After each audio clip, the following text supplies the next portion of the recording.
샬롬 샬롬 샬롬 샬롬 샬롬. 하나님 사랑합니다. 여러분 주 안에서 사랑합니다. 오늘 제 전도서 10장 말씀 1절에서 20절까지 우리 교독했는데 어리석은 삶이다 라는 제목입니다. 건장한 전도자의 지혜의 말과 현명한 관조를 기록한 자문이라고 할 수 있을 만큼 많은 교훈을 나열하고 있는 장이고, 전도자는 지혜자와 우매자의 형태를 비교함으로 지혜의 우월성을 강조하고 덧붙여 지도자와 한 나라의 정치에 관련된 지혜를 본정에서 소개하고 있죠. 여기서 우리는 참된 지혜는 인간뿐만 아니라 사회와 국가를 튼튼하게 만든다는 사실을 배웁니다. 악행을 멀리해야 되겠죠. 우리가 다 그건 압니다. 누구나. 공동체의 손해를 입히는 것은 우매자이다 라고 우리 전도자는 말씀합니다. 죽은 파리가 1절이죠. 향기름에 악취가 나게 하는 것 같이 작은 우매가 지혜와 존귀로 패하게 하느니라. 지혜와 존귀를 작은 우매가 패하게 한다. 이 말은 작은 악이라 해도 그것에 공동체에 커다란 손해를 끼친다라는 의미를 갖고 있습니다.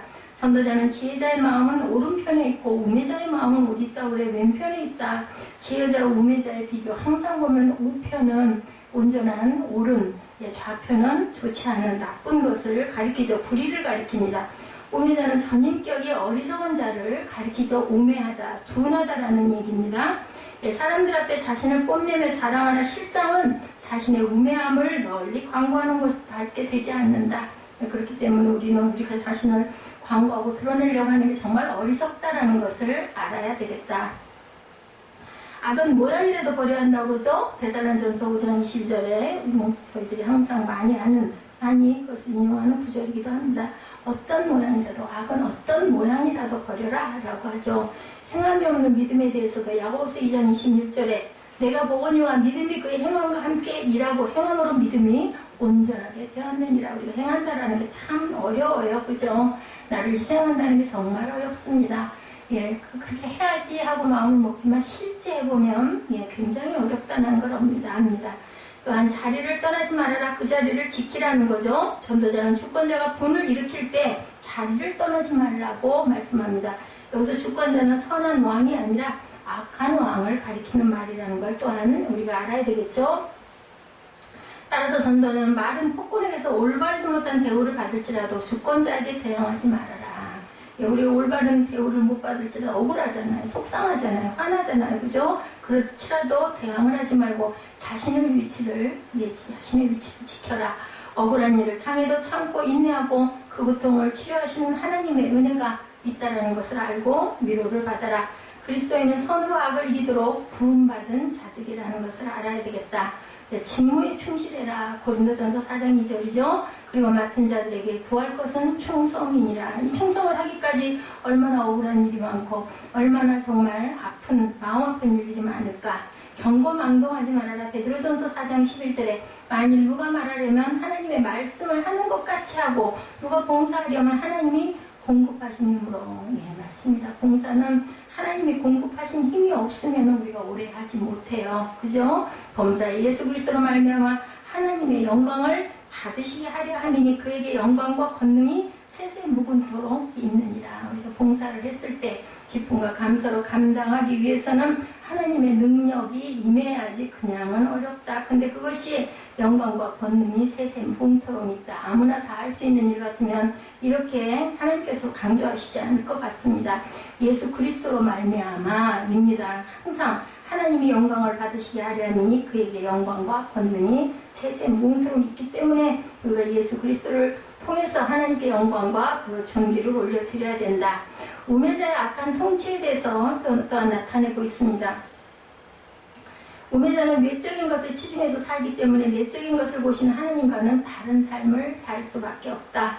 개인적인 관계에 따라서 우매자가 높은 지위에 오르게 되면 공의롭게 일을 처리하지 않고 사사로운 어떤 개인의 감정에 치우칠 수가 있는데, 이것은 왜냐? 우매자는 외적인 것에 치중해 살기 때문에 하나님의 내적인 바라봄, 우리 내면을 바라보는 그런 것과는 다르다는 거죠. 그들의 영화는 백성들의 수모와 땅을 강제로 빼앗아 이루는 것이다. 이렇게 증거합니다. 그들은 자신들의 인생을 아름답게 꾸미기 위해서 얼마나 많은 사람들이 고통을 받고 있는지도 모르는 사람들이다.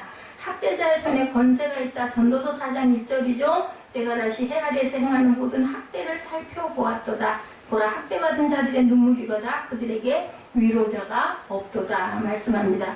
그들을 학대하는 자들의 손에는 권세가 있으나 그들에게는 위로자가 없다라는 거예요. 악인이 처처에 횡행한다. 에스더서 3장 1절에 그 후에 아수르의 왕이 아각 사람 함무다다의 아들 하만의 주의를 높여 올려 함께 있는 모든 대신 위에 두었다. 이렇게 나타나는데 이 하만이 어떤 사람이었어요? 악한 사람이었었죠. 이렇게 악인들이 처처에서 횡행한다라는 겁니다. 우매자는 또한 실패할 수밖에 없다. 실패하게 된다. 어리석은 자의 함정입니다. 전도자는 다른 사람을 해하는 자의 결국에 대해서 함정을 파는 자가 거기 빠질 것이요 담을 허는 자가 뱀에게 물리리라고 묘사하고 있습니다. 그리고 돌을 떠내는 자는 그로 인하여 상할 것이요 나무를 쪼개는 자는 그로 인하여 위험을 당하리라고 합니다. 악인은 그 손에 행한 일에 인하여 하나님의 심판을 받는다는 것을 절대 잊어버리면 안 된다. 악인이 모든 사람을 다 속여도 누구는 못 속여요. 하나님의 눈은 속일 수가 없습니다. 악인은 그 의지하는 것이 돈이고 권력이고 세상적인 것들이라는 것을 우리가 알아야 되고, 돈이나 권력 등 일시적인 것들을 의지하는 자는 어떤 자? 우매자, 어리석은 자들이라고 본장에서 말씀합니다. 속히 배임을 볼 행악자에 대해서 시편 37편 1절에 악을 행하는 자들 때문에 불평하지 말며 불의를 행하는 자들을 시기하지 말라고 하는데, 잘 되는 것 같죠? 불의하기 위해서. 그렇지만 그거 가지고 시기할 것도 없고 그거 가지고 부러워하지도 말아라. 심은 대로 거두게 하신다. 분명히 그렇습니다. 갈라디아서 6장 7절입니다. 스스로 속이지 말라. 하나님은 업신여김을 받지 아니하시나니 사람이 무엇으로 심든지 그대로 거두리라. 그리고 또한 일을 준비하는 지혜에 대해서 말씀합니다. 무슨 일을 하든지 그 일을 위해 준비해야 되는 것들이 있는데, 나무를 쪼개기 위해서는 도끼의 날을 뭐예요? 미리 갈아야 한다고 하죠. 만약 날을 갈지 않냐고 나무를 쪼개면 힘만 들고 나무는 쪼개지지가 않는다라는 겁니다. 이렇듯 준비성이 없는 일은 실패하게 된다. 항상 준비할 줄 알아야 되겠죠. 전도자는 범사의 사람을 준비하도록 만들고 효율적인 행동을 취하도록 하는 것은 곧 지혜라고 말씀을 합니다. 지혜는 일이 이루어질 때를 위한 준비하게 하고 계획을 세워 추진하게 한다. 그리고 때가 되면 그 일을 성취하신다. 그래서 성취하시는 야훼, 우리가 이렇게 고백합니다. 배틀의 북보다 빠른 세월이라고 욥기 7장 6절에 말씀합니다. 나의 날은 배틀의 북보다 빠르니 희망 없이 보내는구나. 욥이 고난당할 때 이렇게 고백했죠. 내 생명이 한낮 바람 같음을 생각하옵소서. 나의 눈이 다시는 행복을 보지 못하나이다. 욥기 6장 7절에 하시는 말씀입니다. 최대로 활용해야 한다. 에베소서 5장 16절에 세월을 아끼라. 때가 악하니라고 말씀하죠. 어리석은 자의 말에 대해서 은혜로운 말하는 지혜자와는 달리 우매자의 입술은 누구를 삼킨다고요? 결국은 자기 자신을 삼킨다라고 전도자는 말합니다. 우매자는 그 말의 시작이 어리석음에서 시작한다. 그는 자기 자신이 모든 것을 다 아는 것처럼 말을 많이 한다. 그렇지만 사실 그들은 한 치 앞도 알지 못한다. 말을 아껴야 되겠죠? 그러므로 우매자들은 사람들을 해롭게 하며 시끄럽게 합니다. 그들은 책임지지 못할 일들을 저지르고 그로 인해 많은 사람을 해롭게 하고 피해를 주고, 우매자는 자신이 갈 바를 알지 못하고 거기에 피곤한 인생으로 살아갈 수밖에 없다. 간사한 혀에 대해서 시편 52편 2절에도 내 혀가 심한 악을 꾀하여 날카로운 식도같이 간사를 행한다. 이렇게 증가합니다. 죽는 것이 혀의 권세에 달렸다. 잠언 88장 21절 죽고 사는 것이 혀의 힘에 달렸나니 혀를 쓰기 좋아하는 자는 혀의 열매를 먹으리라. 우리가 항상 말을 가려하고 조심해야 되겠다. 국가의 번영과 멸망에 대해서, 나라의 승패에 대해서도 말씀합니다. 전도자는 먼저 저주받을 나라에 대해서 왕은 어리고 대신들은 아침에 연락하는 이 나라여 화가 있도다. 왕의 어린이 얼마나 어리석겠어요. 그런데다가 대신들은 아침에 놀아요. 연락을 즐기고 논다. 이 나라가 화가 당연히 있겠죠. 그리고 복받을 나라에 대해서는 왕은 귀족의 아들이요 대신들은 취하려고 함이 아니라 기력을 보하려고 마땅할 때에 먹는 이 나라라고 이렇게 증거합니다. 복 있는 나라는 지혜로운 왕의 통치를 받는 나라이다. 왕이 자신의 신분을 망각하고 왕의 신분에서 벗어나게 행동하면 그것은 한 사람의 문제가 아니라 나라 전체의 문제가 된다. 깨끗한 곳이 없다. 이사야 28장 8절에 모든 상에는 토하는 것 더러운 곳이 가득하고 깨끗한 곳이 없도다. 우리가 상상만 해봐도 그죠? 쳐다보고 싶지 않죠. 선악을 바르게 분별해라. 열왕기상 3장 9절입니다. 누가 주의 이 많은 백성을 재판할 수 있사오리까. 듣는 마음을 종에게 주사 주의 백성을 재판하여 선악을 분별하게 하옵소서. 누가 고백했어요? 솔로몬이 하나님께 지혜를 달라고 하죠. 모든 부귀와 영화 이런 게 다 필요 없고 하나님의 백성을 내가 잘 다스릴 수 있는 지혜를 달라 했더니 하나님께서 거기에 모든 것을 더하여 주시죠. 게으른 자의 집이 무너진다고 합니다. 전도자는 게으른 통치자의 모습을 게으른 즉 석가래가 퇴락하고 손이 풀어진 즉 집이 샌다 이렇게 표현합니다. 게으른 자의 집이 무너지듯 그 사람의 인생 또한 이렇게 무너진다라는 거죠. 게으른 자는 열심히 일해 수고의 떡을 먹는 것에는 관심이 없어요. 그는 쉽게 살아가는 것에 관심이 많고 쾌락을 즐기는 데 주된 관심을 가지고 있다. 게으른 나라가 파탄에 이르고 결국에는 망하는 것처럼 쾌락을 추구하는 인생은 결국 망하게 됩니다. 우리 다 알죠? 게으른 자는 부림을 받는다. 부지런한 자의 손은 사람을 다스리게 되어도 게으른 자는 결국은 종으로 부림만 받고 죽도록 일하다가 죽습니다.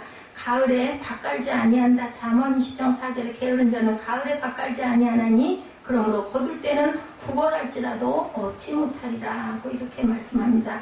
왕을 저주하지 말라 그러죠. 불의한 왕이라도 그를 왕에 앉히신 분은 누구시니까? 하나님이시기 때문에. 그래서 전도자는 신중에라도 왕을 저주하지 말며 친방에서라도 부자를 저주하지 말라. 모든 권위는 하나님으로부터 나온다.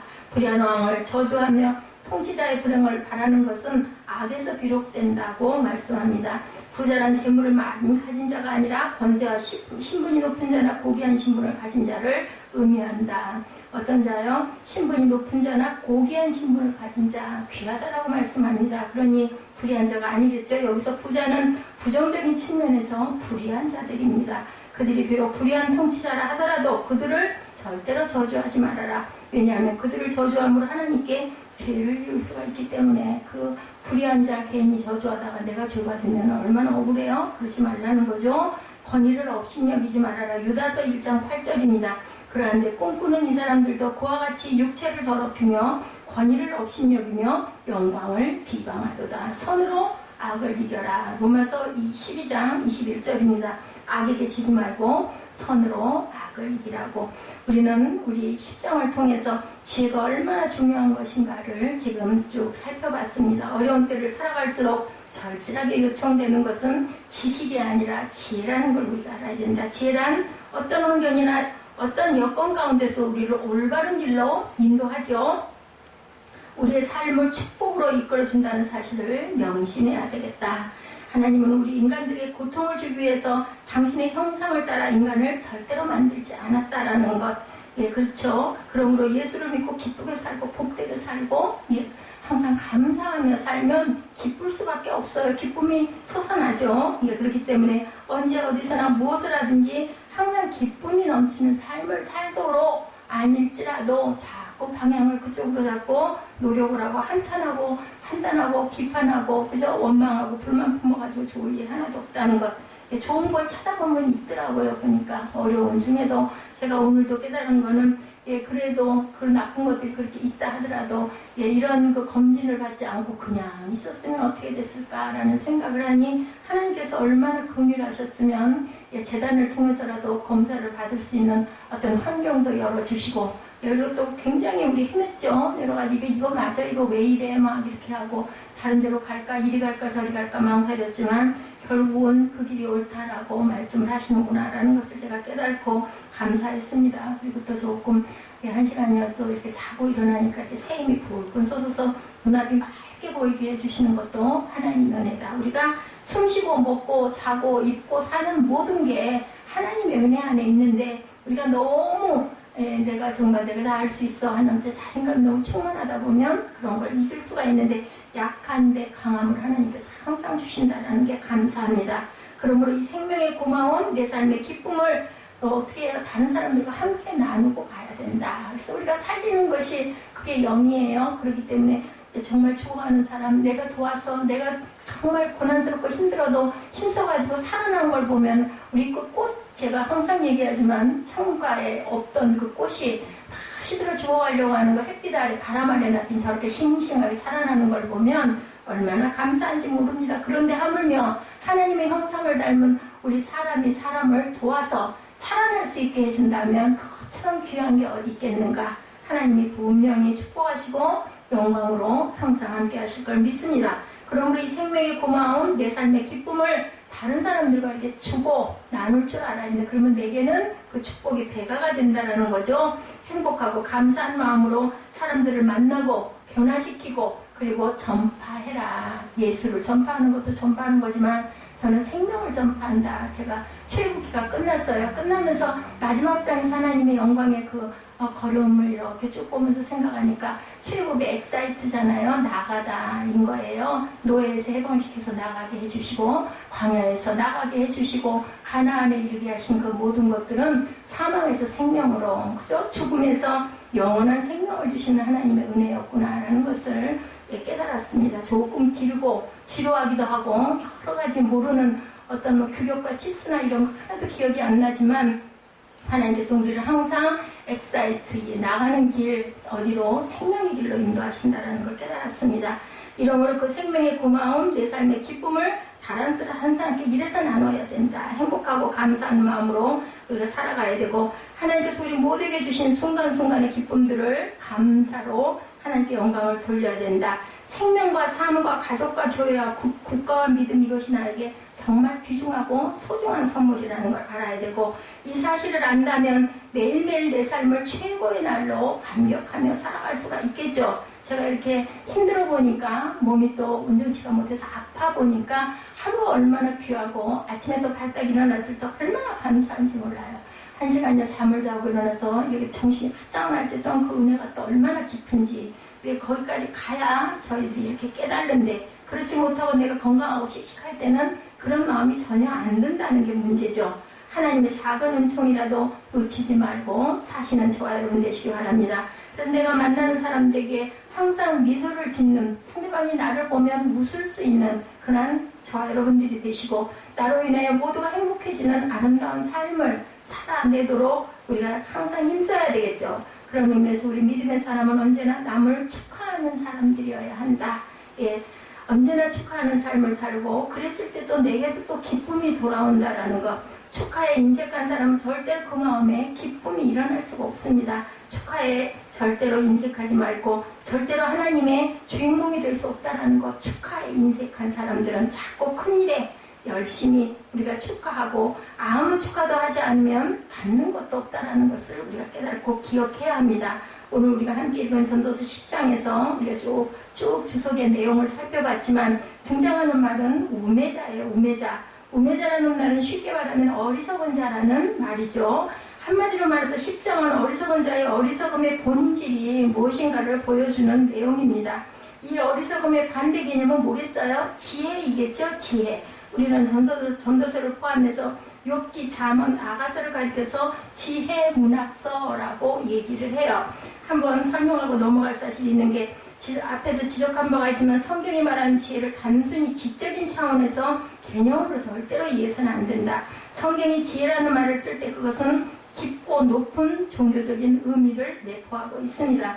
예, 같은 지혜만 문학서에 속하는 잠언에서는 우리가 잘 아는 말씀이 있죠. 그것은 야훼를 경외하는 것이 지혜의 근본이다, 이렇게 말씀하죠. 시편 14편 1절에 보면 어리석은 사람의 본질을 파헤치면서 시편 기자는 말하죠. 어리석은 자는 그의 마음에 이르기를 하나님이 없다 하는도다. 이게 바로 우매한 자들의 그 고백이라는 걸 알아야 되겠죠. 성경은 어리석다 혹은 지혜롭다라고 말할 때 단순히 절대로 지식적인 면만 얘기하지 않는다라는 것.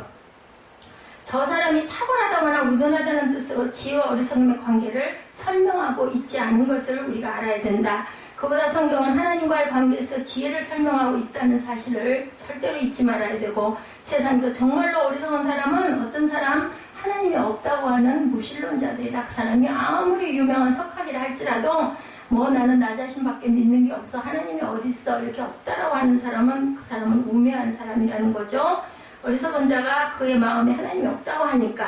그러나 무신론자만 어리석은 사람은 결코 아닙니다. 하나님을 믿지만 하나님이 없는 것처럼 살아가는 사람들도 거기에 속한다, 마찬가지라는 겁니다. 세상에는 두 가지의 무신론자들이 있는데 아시겠죠? 보편적 무신론자, 이들은 하나님 없다고 주장하는 사람들이에요. 정말로. 아유, 나는 믿을 게 아무것도 없어. 세상에 믿을 건 나 자신밖에 없어. 이들은 누가 보아도 무신론자임이 분명합니다. 확실해요. 그런가 하면 실천적 무신론자들, 하나님을 안 믿는다고 말하는 사람이 아니고 하나님을 믿는데 없는 것 같이 그냥 뭐 예배 때만 하나님 말씀 좋으니까 어쩌면 두렵기도 하니까 가서 그냥 예배드리고 나머지 세상에 가서는 세상 사람들과 똑같이 사는 그런 사람들, 이 사람들의 삶의 내용을 들여다보면 살아가는 모습은 하나님이 없는 것처럼 살아가는 사람들이다. 사도 바울이 기도서 1장 16절에 이러한 실천적 무신론자의 삶을 다음과 같이 고발하고 있습니다. 그들이 하나님을 시인하나 행위로는 부인하니 가증한 자여 복종하지 아니하는 자여 모든 선한 일을 버리는 자다, 이렇게 말씀하죠. 그렇다면 이렇게 마치 하나님이 없는 것처럼 어리석게 살아가는 사람들의 삶의 모습은 어떻게 드러나고 있나? 오늘 본문이 바로 그 문제에 초점을 맞추고 있는데 전도서 기자는 어리석은 사람의 본질에 대해서 교훈합니다. 첫째로 작은 일을 경하게 여기고 큰 일을 망치는 어리석음이죠. 우리는 언제나 큰 일만 큰 결과를 가져온다고 생각하지만 시작은 어디서부터 와요? 작은 것에서부터 시작이 된다는 것.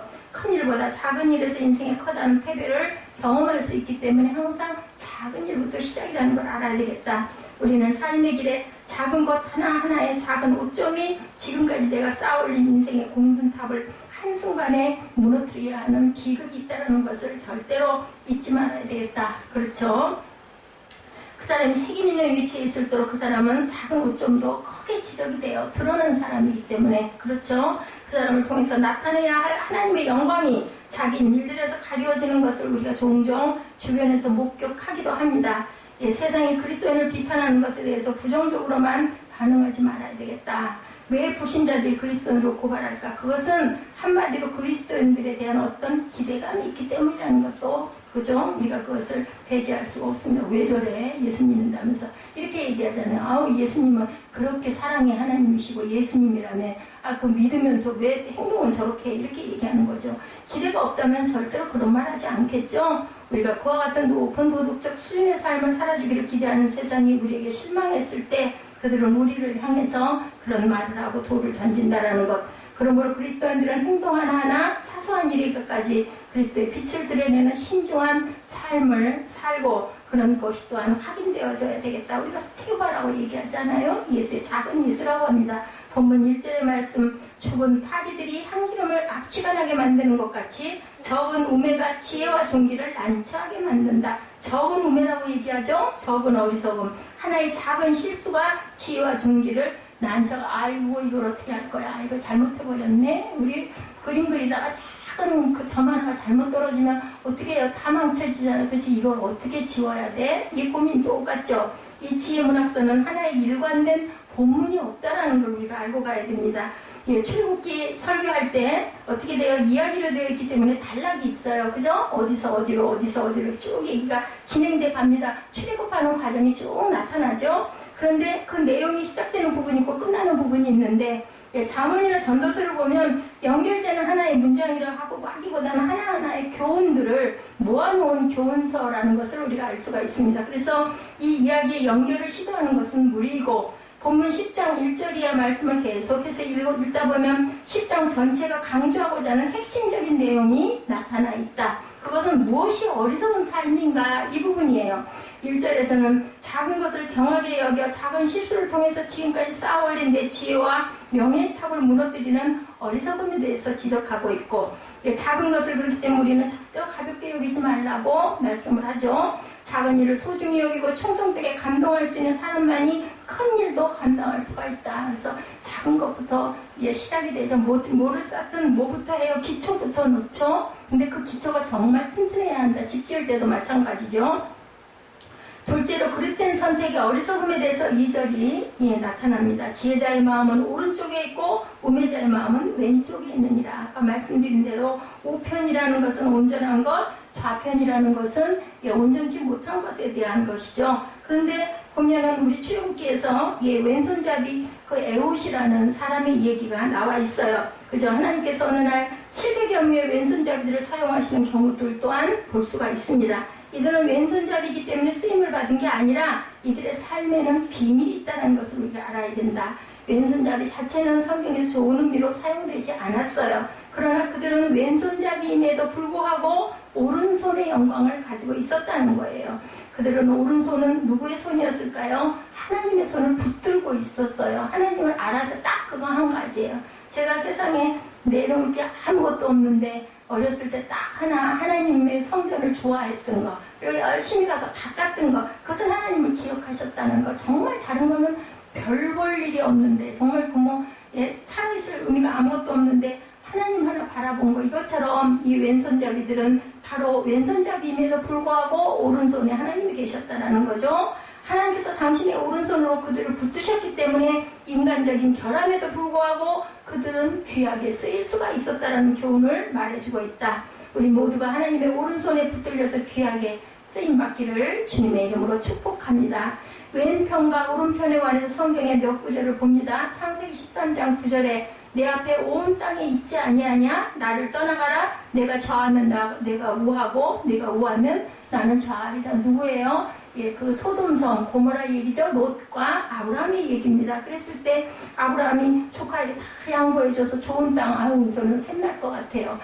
내가 그걸 가질 건데 저 녀석이 지가 먼저 덜컥 가져버렸네 할 것 같은데 그 마음을 아신 하나님께서는 다 아브라함에게 나타나셔서 저기를 봐라. 저 하늘의 별과 땅에 있는 모든 모래처럼 너를 번창하게 할 것이다 라고 위로해 주시는 하나님을 제가 참 보면서 감사합니다. 사람들뿐만 아니라 인생을 사는 모든 사람이 가장 많이 하는 소리가 오른편, 왼편, 그죠? 왼쪽으로 가, 오른쪽으로 가 이렇게 말합니다. 예, 그러다가 인생이 끝나고 만다라는 것을 우리가 기억해야 된다. 이 오른쪽, 왼쪽이라는 말은 우리 삶에 있어서도 굉장히 중요한데 이런 문제들에서 성경이 어떻게 접근하고 있을까? 창세기 48장 18절에 보니 그의 아버지에게 이르되 아버지여 그리 마옵소서 이는 장자이니 오른손을 그의 머리에 얹으소서. 므낫세와 그 에브라임에 대한 이야기죠. 요셉의 아들들에 대한 얘기입니다. 근데 요셉이 그렇게 그죠? 예, 거짓말하고 속여가지고 이삭에게 머리를 장자라고 들이민 사건이 있었죠. 아시죠? 요셉이 그의 아버지 야곱에게 요청하는 장면인데 야곱이 요셉의 둘째 아들 손에 오른손을 얹으니까 장자의 머리에 얹으라고 요셉이 자꾸 갖다 대줘요. 그 오른손이 축복과 영광과 능력을 상징한다는 사실을 성경에서 우리가 많이 증거하는 걸 봅니다. 시편 16편 8절에 내가 야훼를 항상 내 앞에 모시며 그가 나의 오른쪽에 계심으로 내가 흔들리지 아니하리다 이렇게 증거하죠. 시편의 기자인 다윗은 하나님의 그의 오른쪽에 계심으로 흔들지 않는다고 이렇게 고백을 하죠. 주님께서 나를 도와주시기 위해서 영광과 능력으로 내 오른편에 계신다. 성경은 항상 오른편을 영광과 능력의 장소로 우리에게 소개하고 있는 것을 우리가 볼 수가 있는데 이제 신약 성경으로 와서 우리 주님을 묘사할 때 한번 봅니다. 예수 그리스도 그분은 십자가에서 우리를 위해 죽으시고 장사한 지 며칠 만에 사흘 만에 부활하시고 승천하시고 하나님의 보좌 어디에 우편에 앉아 계신다고 하죠. 성경에 나타납니다. 이제 마지막 심판의 장면에도 주님께서 사람들을 양과 염소로 나누실 때 양은 오른편에 염소는 왼편에 두시는 모습들을 우리가 봅니다. 이런 히브리 사람들의 사고의 맥락 속에 다시 전도서의 말씀을 봅니다. 본문 2절에 지혜자의 마음은 오른편에 있다 이렇게 말씀하죠. 지혜자는 생명을 선택해요. 아까 얘기할 때 출애굽에서 사망에서 생명으로 누가 옮겨주셨어요? 자격이 없어요. 근데 하나님께서 옮겨주셨어요. 모세를 사용하시고 이용하셔서 지혜자는 축복의 길을 선택합니다. 지혜자는 영광의 길을 선택합니다. 그러나 본문은 어리석은 자의 마음은 왼편에 있다라고 말씀하죠. 어리석은 자는 어디를 선택해요? 사망을 선택해요. 아무리 얘기해도 들리지가 않는 거죠. 어리석은 자는 그 길이 나에게 유익하지 못함을 알면서도 그 길을 의도적으로 선택합니다. 결국 우리는 그가 어떤 선택을 하는지를 보고 어리석은 사람인지를 알 수가 있다. 뻔히 보이잖아요. 예, 객관적으로 내가 거기에 처했을 땐 잘 몰라요. 내가 어디에 발을 담그고 있는지. 근데 우리가 삼재가 돼가지고 그 사람 하는 걸 딱 보면 아이고 저거 큰일 났네 저러다가는 안 되는데 훤히 보이는데 본인만 모른다는 거지. 그게 바로 어리석은 겁니다. 결국 우리는 그가 어떤 선택을 하는지를 보고 이렇게 알 수 있는데 그가 어떤 유행의 사람인가를 그가 하는 선택을 보면 또한 알 수 있다. 그가 선택의 갈림길에 설 때마다 어떻게 선택하는지 그가 정당하게 선택하기를 원하는지 하나님 편에서 삶의 문제들을 결정하는지를 보면 그 사람이 우매자인지 지혜자인지 알 수 있다. 지혜로운 사람의 마음은 항상 오른쪽에 있다. 우편에 그늘 떼시죠. 그리고 우리는 언제나 하나님 안에 바르고 지혜로운 선택을 해야 하고 그러기 위해서 늘 기도하죠. 우리가 시간마다 때마다 주님 앞에 드려야 할 기도가 있습니다. 주여 제 마음이 언제나 주의 오른편에 있게 하옵소서. 세 번째, 무절제한 언어 생활의 어리석음에 대해서 보면 3절에 우매한 자는 길을 갈 때도 지혜가 부족하여 각 사람에게 자기가 우매함을 말하느니라. 그 사람이 어떤 사람인가를 알려면 그 사람의 말을 들어보면 안다. 그 사람의 삶의 내용이 짐작이 되죠. 말투를 보면, 말하는 그 버릇을 보면 아이고 저 사람 정말 너무 무식해 이런 말을 하지 않습니까? 우매한 자는 길을 갈 때도 지혜가 부족하여 각 사람에게 자기가 우매함을 말하느니라. 그 사람이 어떤 사람인가를 알려면 이렇게 그 사람의 말하는 걸 들어보면 알고, 어리석은 사람은 언어 생활에 무절제합니다. 이것은 어리석은 사람의 삶에서 나타나는 특색인데, 이 어리석은 삶의 모습을 말할 때마다 성경은 특별히 지혜 문학서는 이 어리석은 대화의 내용을 문제 삼고 있는 것을 알 수 있습니다. 이런 현상은 전도서보다 잠언에서 그저 더 뚜렷하게 분명하게 교훈하죠. 잠언 12장 16절에서 18절까지의 말씀을 봅니다.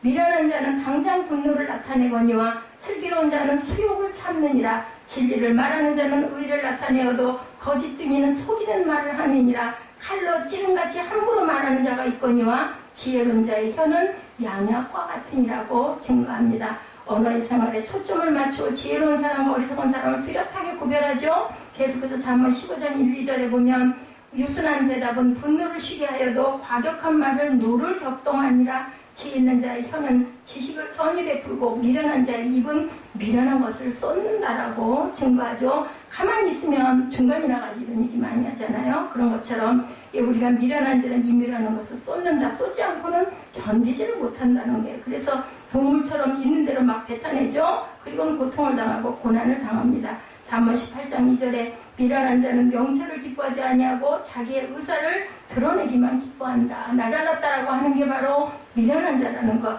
그러니까 미련한 자는 남을 이해하려 들지 않고 자기 의견만 내세우기를 좋아한다. 남의 말을 잘 들어줘야 되겠죠. 그런데 드러내다 보니까 본전이 결국은 다 드러나 버립니다. 차라리 침묵했더라면 훨씬 좋았을 거리죠. 잠언 18장 6절에 미련한 자의 입술은 다툼을 일으키고 그의 입은 매를 자청한다라고 얘기합니다. 이 잠언 18장은 계속해서 말씀합니다. 13절에 사연을 듣기 전에 대답하는 자는 미련하여 욕을 당한다라고도 얘기를 하고 있습니다. 그래서 사연을 다 들어야겠죠.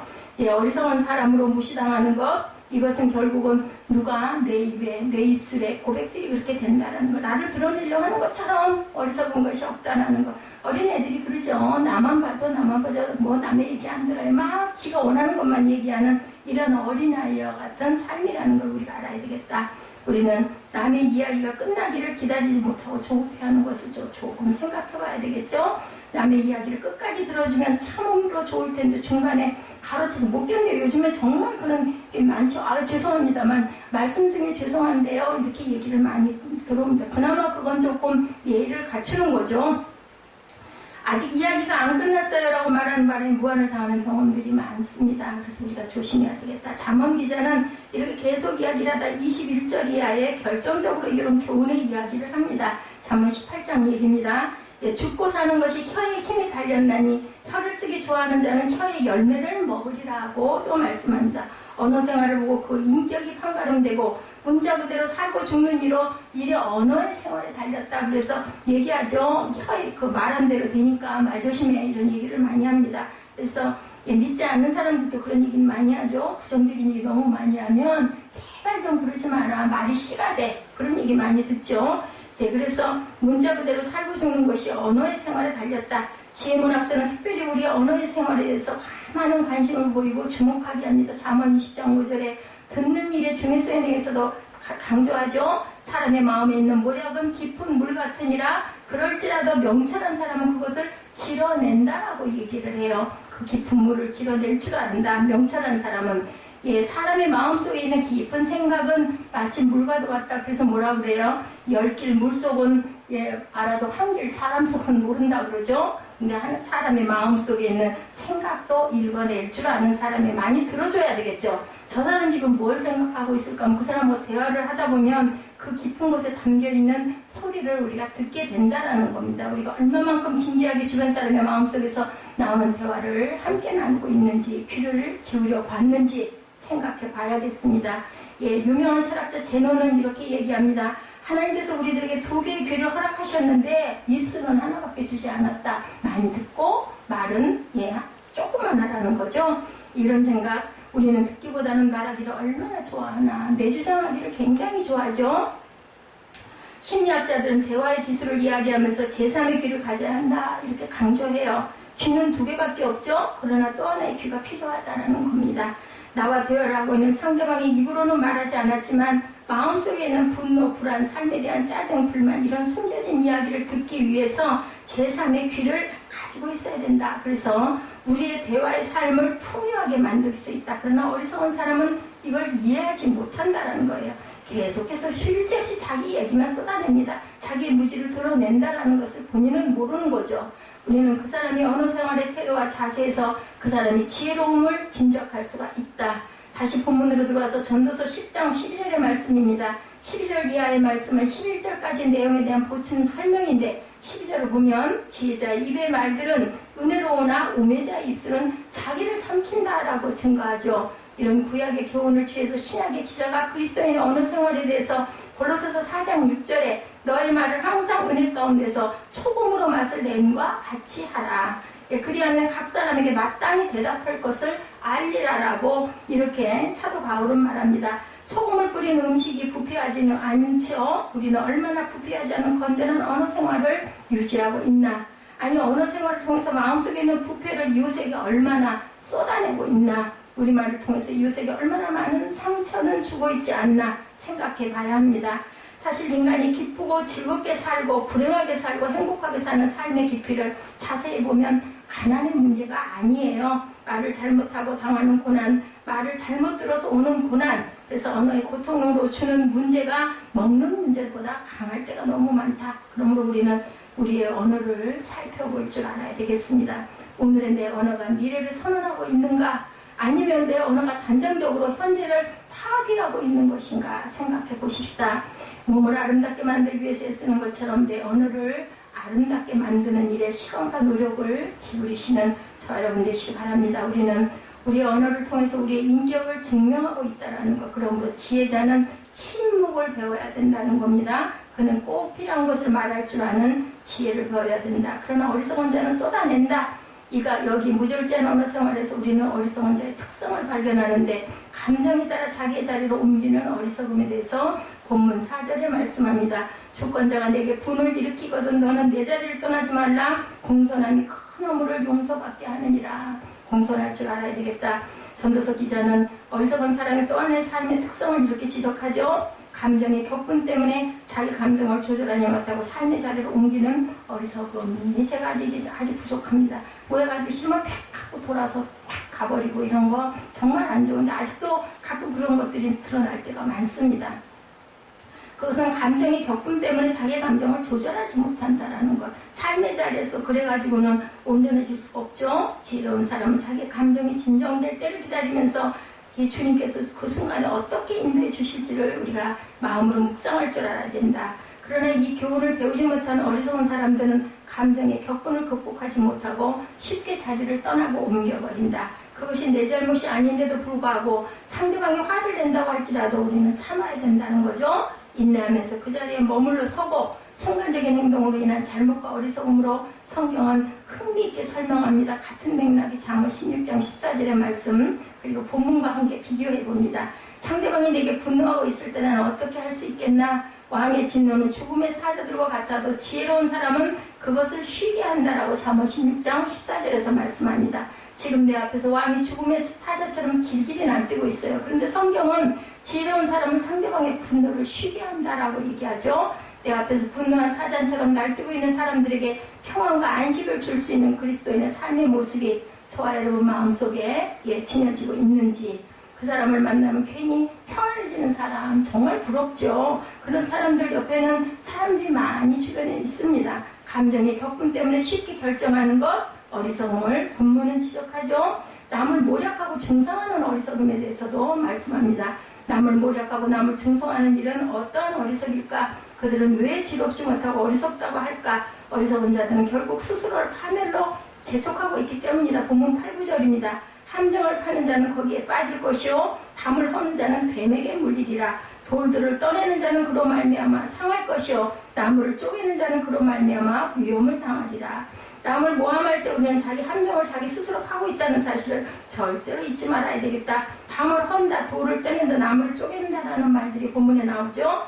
다른 사람의 삶을 약탈하고 그의 자유, 그의 영광, 그의 부여, 그의 명예, 그의 신앙을 깎아내릴 때 자기 스스로 함정을 하고 있다는 사실을 잊지 말아야 되겠다. 오늘 전도서 기자가 그리고 또한 성경이 우리에게 가르칩니다. 웨스트민스터 그 요리문답에 보면 10계명 가운데 내 이웃에 대하여 거짓 증거하지 말라. 제 9계명이죠. 사람과 사람 사이의 진실과 우리 이웃의 좋은 평판을 우리 자신의 것과 같이 보존하고 뭐 해야 된다? 증진시켜야 된다라는 뜻을 갖고 있어요.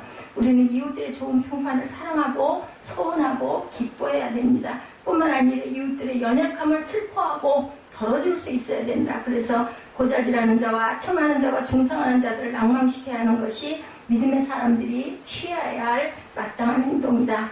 이웃을 중상하는 것에 대해서 성경이 굉장히 신랄하게 고발하죠. 시편 7편 15절에 그가 웅덩이를 파 만들며 제가 만든 함정에 빠졌도다. 잠언 26장 27절에 함정을 파는 자는 그것에 빠질 것이요 돌을 굴리는 자는 돌이요 그것에 치이리라. 하만 이야기 아시죠? 그 모르드게 갖다 매달려고 했다 결국은 그 큰 장대에 자신의 목이 매달리는 거 우리가 에스더서에서 봅니다. 그래서 우리가 항상 전도서 10장을 통해서 우리 삶을 어리석게 만드는 몇 가지를 보고 말씀을 마칩니다. 첫째는 작은 것을 경휼히 여겨 그 작은 것을 통해서 내 생애에 중요하고 커다란 가치를 잃어버리지 말자. 둘째는 그릇된 선택을 하지 말자. 셋째는 무절제한 언어 생활을 하지 말자. 넷째는 스스로 자신의 감정을 죽이지 못하고 감정에 따라 결단하지 말자. 다섯째는 이웃을 근거 없이 중상하고 모략하는 잘못을 저지르지 말자. 근데 잘 안 돼요. 그죠? 얘기하게 됩니다. 본성적으로 타락한 우리 자신이기 때문에 원죄가 있기 때문에 그래서 우리는 누구에게 성령의 도우심을 받아야 되겠죠. 그리고 회개해야 합니다. 우리의 육신의 모든 자유를 성령께 온전히 맡기고 성령의 인도에 따라 살아가야 된다. 아레이 토레이 목사님이 평생의 자유몽유로 삼았던 기도문 주여 제가 성령에 충만하지 않았을 때 말하지 않게 하소서. 제가 성령이 충만하지 않았을 때 인생에 있어 어떠한 중대한 결정을 내리게 하지 마소서. 제 마음을 진정하게 하소서. 주님 앞에 제가 조용하며 잠잠하게 하소서. 주여 저를 먼저 성령으로 충만케 하소서. 그리고 말하게 하소서. 그리고 결정하게 하소서. 맨 아침에 일어나면 이렇게 기도했다고 그래요. 성령의 인도하심 없이 내 입으로 함부로 얘기하지 않게 해달라고. 그는 하루의 아침을 시작할 때 성령의 충만을 구하지 않고는 하루의 삶의 여정을 시작하지 않았다라고 합니다.